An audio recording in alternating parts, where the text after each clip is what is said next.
Então vamos lá, presta muita atenção na leitura do texto, tá? Quando a gente estiver lendo o texto e você der uma viajada, você avisa sua mente, volta para o texto, beleza? É um texto um pouquinho longo, mas vale a pena essa história a gente refletir. Tem muito a ver com a gente isso aqui. Vamos lá, quem abriu, diga eu. Então tá bom. Pega no seu celular aí também. Então, Lucas 24, versículo 13. Só para o texto não ficar confuso, isso aqui é depois que Jesus foi morto na cruz. E aqui é o domingo. E Jesus já havia ressuscitado. Mas esses dois personagens aqui ainda não tinham encontrado com Jesus. Só as mulheres que foram lá no sepulcro e viram que Jesus não estava lá. Eles estavam todos meio assustados, conversando e tal. Mas a situação aqui não era tão favorável para esses dois caras aqui. Tá bom? E aí, naquele mesmo dia, no domingo, o dia da ressurreição, 2 deles estavam indo para um povoado chamado Emaús. E a 11 quilômetros de Jerusalém. No caminho, conversavam a respeito de tudo o que havia acontecido. Enquanto conversavam e discutiam, o próprio Jesus se aproximou e começou a caminhar com eles. Mas os olhos deles foram impedidos de reconhecê-lo. Ele lhes perguntou: sobre o que vocês estão discutindo enquanto caminham? Eles pararam, com os rostos entristecidos. Um deles, chamado Cleopas, perguntou-lhe: você é o único visitante em Jerusalém que não sabe das coisas que ali aconteceram nesses dias? E aí Jesus pergunta: que coisas? Perguntou ele. O que aconteceu com Jesus de Nazaré? Responderam eles. Ele era um profeta, poderoso em palavras e em obras diante de Deus e de todo o povo. Os chefes dos sacerdotes e as nossas autoridades o entregaram para ser condenado à morte e o crucificaram. E nós esperávamos que era ele que ia trazer a redenção a Israel. E hoje é o 3º dia desde tudo que isso aconteceu. Algumas das mulheres entre nós nos deram um susto hoje. Foram de manhã bem cedo ao sepulcro e não acharam o corpo dele. Voltaram e nos contaram ter tido uma visão de anjos que disseram que ele está vivo. Alguns dos nossos companheiros foram ao sepulcro e encontraram tudo exatamente como as mulheres tinham dito, mas não o viram.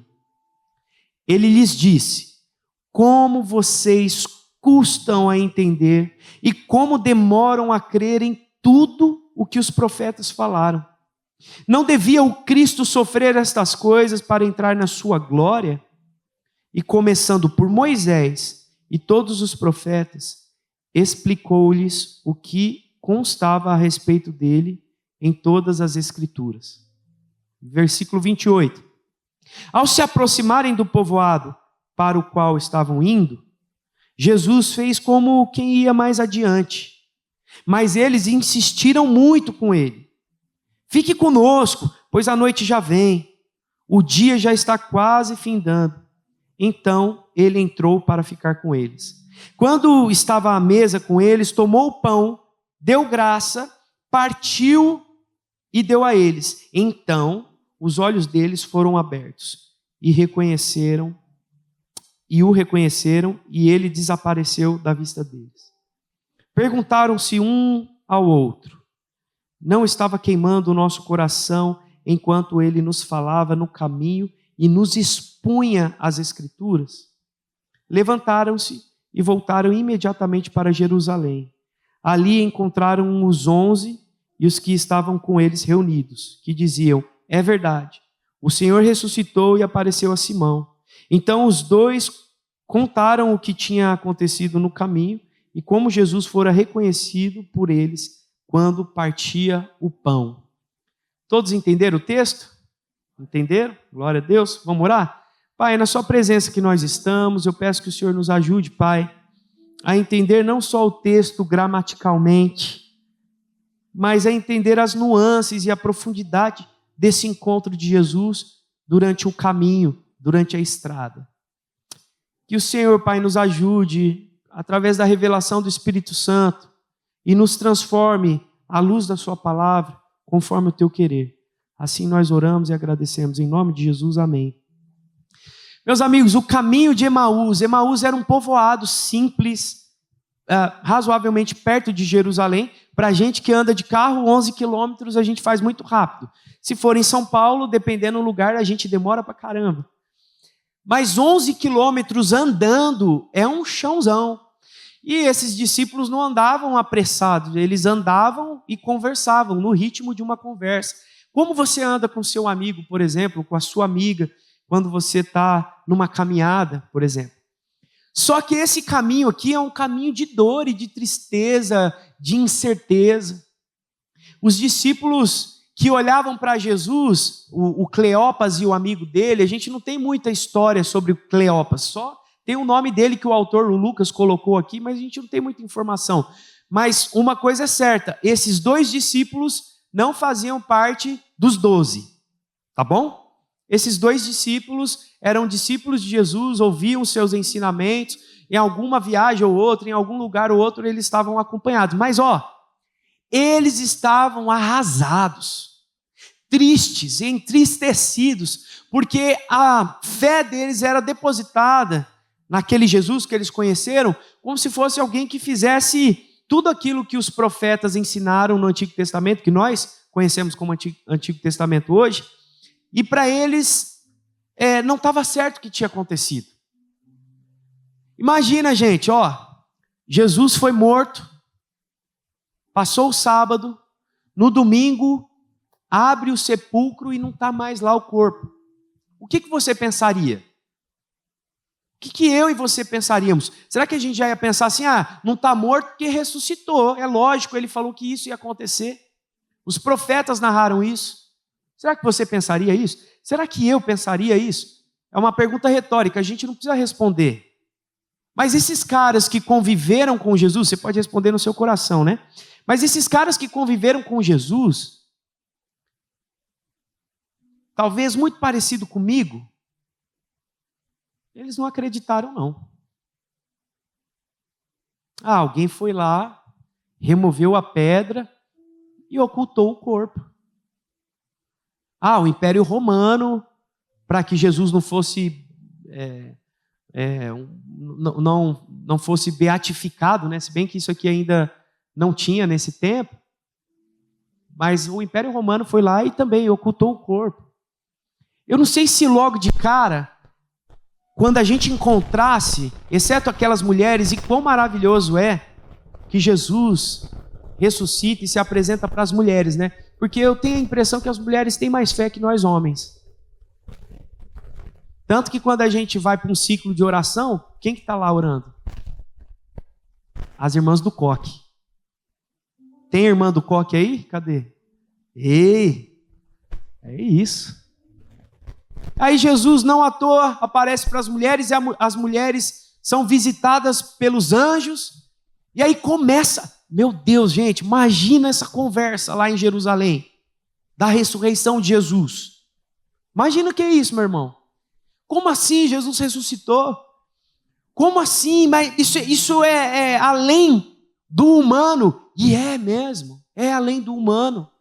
É para crer mesmo. Esse encontro de Jesus com esses caras na estrada, ele é muito marcante. Essa narrativa bíblica é muito linda, né? E eu queria refletir acerca de alguns pontos com vocês. O primeiro é, eles estavam tristes, com rostos entristecidos, contaram a Jesus o que tinha acontecido. Quantas vezes a gente está vivendo a nossa estrada, o nosso caminho? A gente vem para a igreja, a gente participa de tudo que a igreja nos propõe. A gente tem a palavra, a gente tem a Bíblia, a gente tem a pregação do pastor Samuel, a gente pode assistir a pregação do pastor Samuel em casa de novo, porque está sendo gravado, tem o canal do YouTube. Quantas vezes a gente é agraciado com o time de louvor, todos os domingos servindo, os irmãos da recepção, esse lugar acolhedor, climatizado, e a gente está com o rosto triste, na presença do Senhor. No primeiro momento, isso pode trazer uma sensação até de culpa, né? Não era para eu estar assim. Mas a gente já disse antes aqui, durante a ministração, que a tristeza que nos abate, muitas vezes, não tem relação com a gente, com o controle que nós temos sobre a nossa própria vida. Tem a ver com coisas externas. Situações que a gente vive que a gente não gostaria de viver.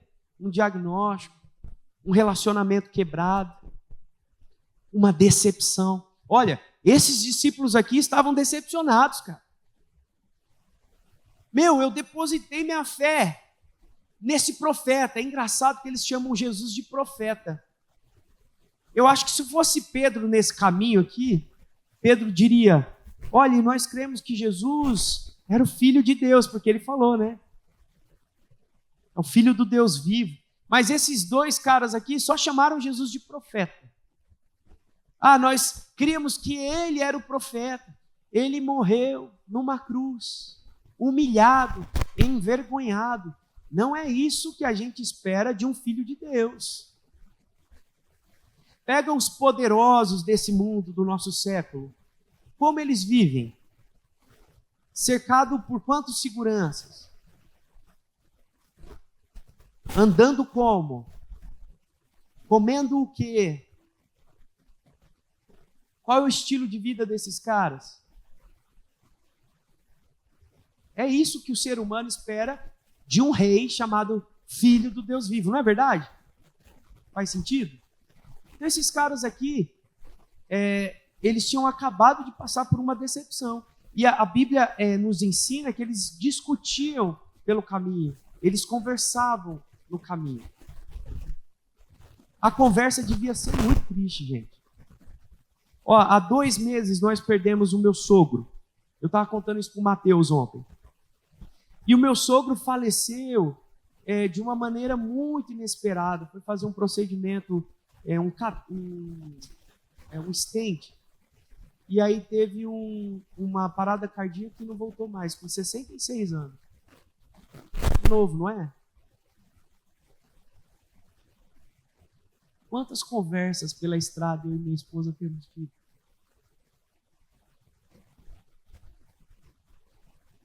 Quantas dores. O nosso rosto não é um rosto de alegria o tempo todo. Agora você imagina quem se encontrou com Jesus e viu tudo que Jesus fez. Curou o cego, fez o coxo andar, curou a mulher do fluxo de sangue, libertou pessoas de legiões de demônio, multiplicou o pão, sobretudo, andou junto com esses discípulos, abraçou, viu Jesus chorando quando Lázaro morreu.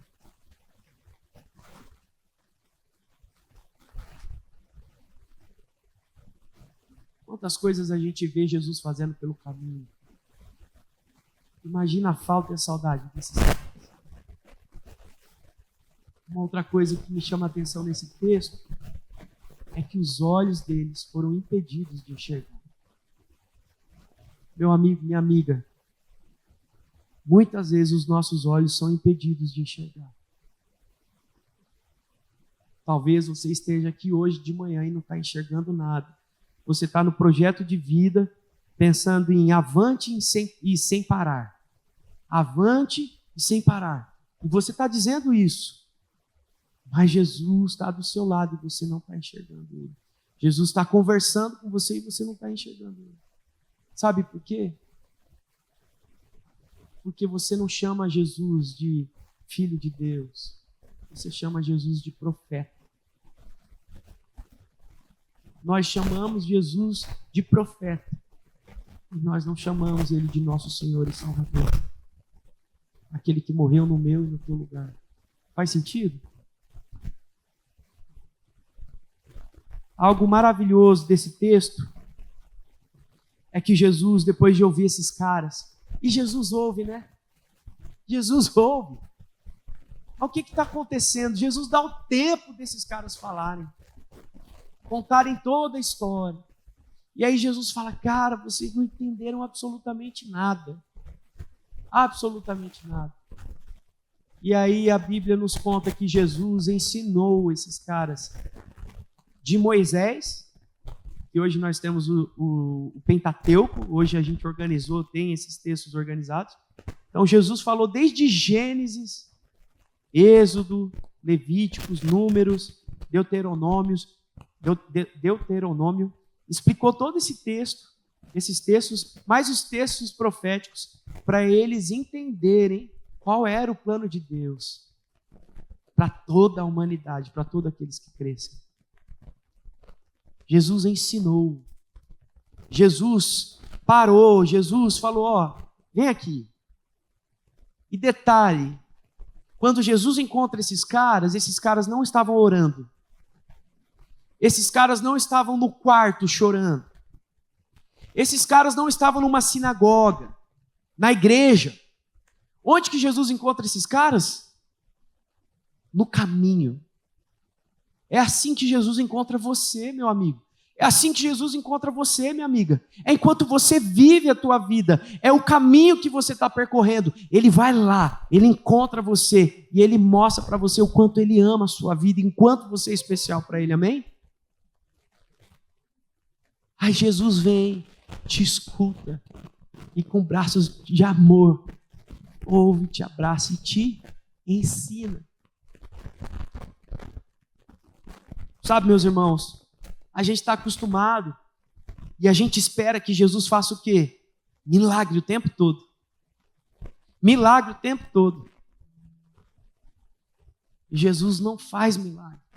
Jesus não pega, cospe no chão, passa o dedo na terra, passa o dedo com terra e cuspe nos olhos deles, para que os olhos deles fossem abertos. Não é isso que Jesus faz. Jesus faz o quê?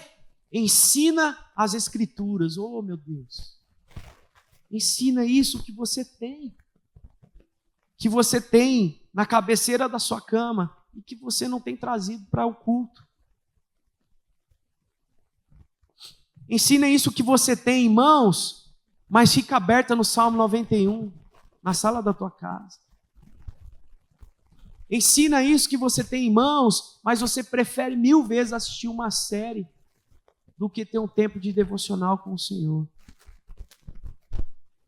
Jesus gasta tempo ensinando aquilo que hoje nós temos informação. Como eu falei, recursos. Você assiste a pregação do pastor Samuel, anota tudo na sua Bíblia, aí você fala, cara, tem um ponto que eu acho que eu não entendi direito. Aí você vai lá para o YouTube, dá um clique e fala, saquei. É isso que nós temos de ferramenta. Você tem livros de apoio, de teologia. Você tem N possibilidades para estudar a palavra do Senhor e entender mais sobre Jesus. Não como profeta, mas como filho de Deus. Mas não é um ensino frio teológico. É um ensino de vida na vida, de abraço e de consolo. O que Jesus estava fazendo aqui era dando consolo para esses caras que estavam andando 11 quilômetros. Olha só, Jerusalém é a cidade esperada, do milagre. A cidade que o rei vem e vai governar todas as coisas. Eles estavam se retirando do alto, e toda vez que a gente se refere a Jerusalém, está subindo, né? Eles estão descendo a caminho de Emaús. O que é Emaús? Um povoado pequeno. Deixa eu falar uma coisa para você. Às vezes você precisa mesmo ir para Emaús. Às vezes você precisa pegar um caminho onde só o Senhor te veja. Saia dos holofotes. Saia da cena, saia da luz. Vai para um caminho de solitude, não de solidão, porque o Senhor nos encontra. Mas às vezes a gente precisa fazer isso. Às vezes a gente precisa. Jesus encontra você no seu caminho para Emaús, um povoado pequeno, onde você leva as suas dores, as suas dúvidas, as suas indagações, e o Senhor te encontra, não no lugar mais alto, não no lugar famoso da época, mas um lugar simples como Emaús. E ele ensina a você. Jesus faz uma brincadeira legal, né? Ele finge que vai na frente, mas ele é soberano. Ele sabe que os caras vão chamar ele, vão convidar ele para casa. E aí Jesus meio que, então tá bom, gente, na simplicidade. Aí, onde você vai? Não, eu tô indo. Não, tá ficando tarde. Vem para cá. Vem aqui, fica com a gente aqui. Porque o Espírito Santo já estava ali, fazendo algo com que eles desejassem mais a presença daquele que eles não sabiam o nome ainda. E Jesus entra na nossa casa. A nossa casa escura, a nossa casa bagunçada, a nossa casa cheia de poeira. Quando Jesus entra, a gente tenta dar um jeito. Não, vem cá, nossa, puxa vida, faz quanto tempo que eu não faço nada aqui? O senhor quer uma água? Senta aqui, tira o pó. E Jesus não se importa, ele senta ali. Deixa eu esquentar uma água aqui, vou passar um cafezinho para a gente. Aí onde está a chaleira? Meu Deus, há quanto tempo eu não organizo a minha casa? Para que eu saiba onde as coisas estão e onde eu receba melhor o meu mestre, Senhor. Jesus entra e ceia com eles. E quando Jesus parte o pão, os olhos deles foram abertos.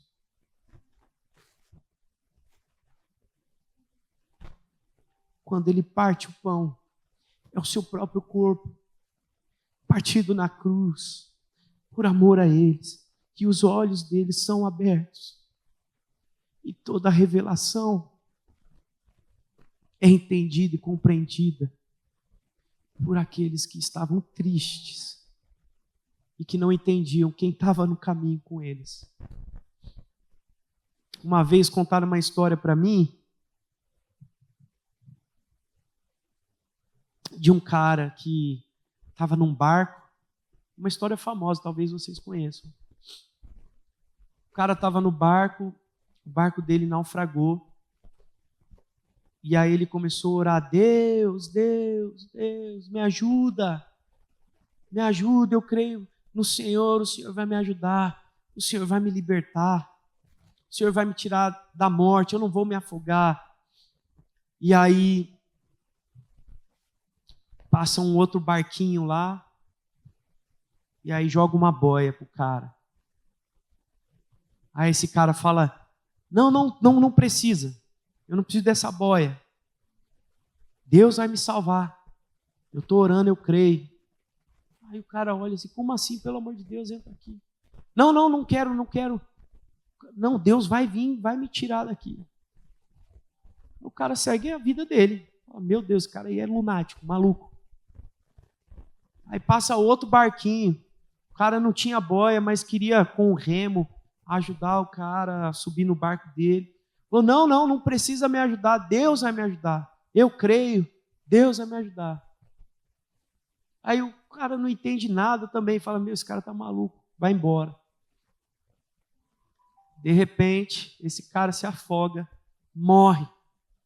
Chega no céu, encontra Deus e fala, Deus, eu orando para o Senhor me ajudar, eu crendo que o Senhor ia me livrar da morte lá. Aí Deus fala para ele, poxa vida, eu mandei uma boia e um barco com remo.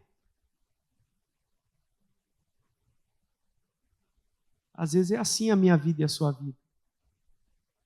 Às vezes Jesus, presta atenção, te encontra pelo caminho, os seus olhos são impedidos de serem abertos porque você não crê que é Ele. Você só chama de profeta e não reconhece que Ele é Filho de Deus.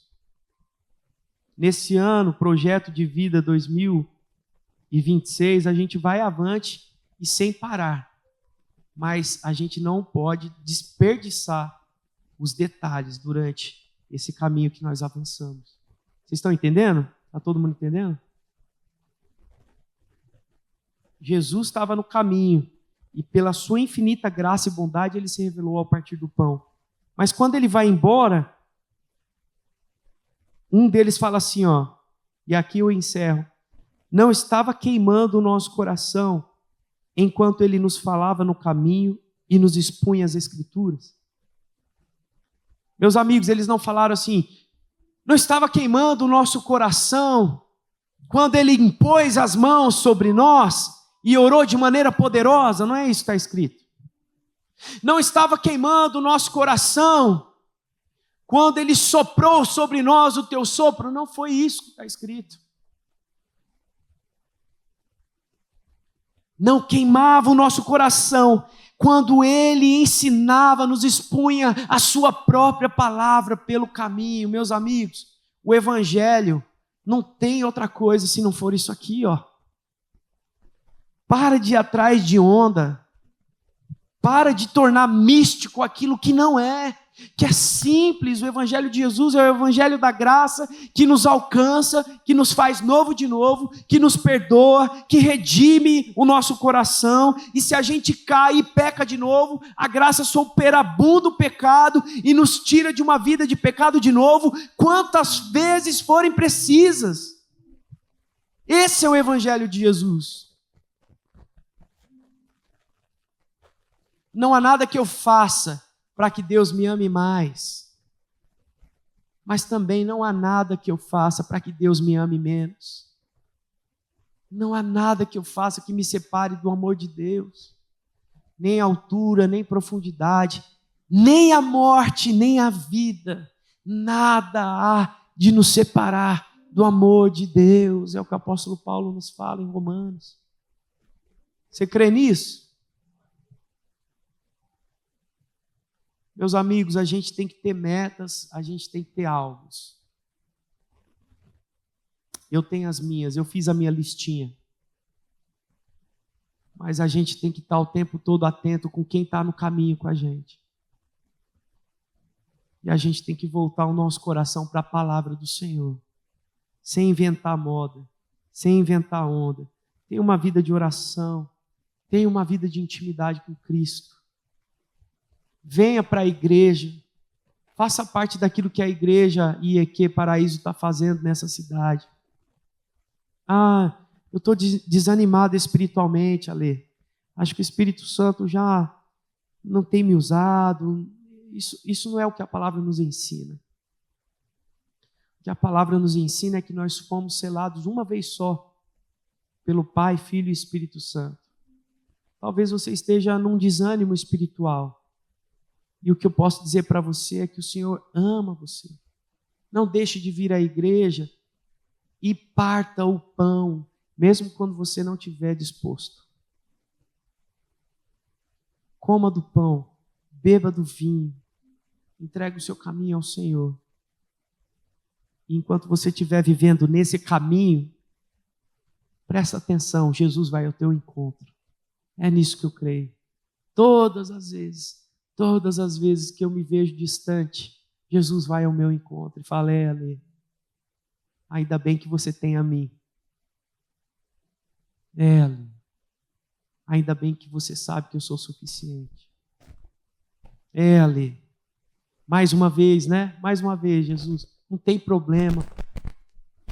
Quantas vezes forem necessárias, eu te ensino, desde Moisés aos profetas, e até a cruz do Calvário, onde tudo se completa na minha glória, na minha ressurreição, na minha manifestação do Senhor através de mim. Eu sou o pão, a vida, eu sou o caminho, eu sou a verdade, eu sou a vida abundante. É isso que o Senhor nos ensina hoje nessa manhã.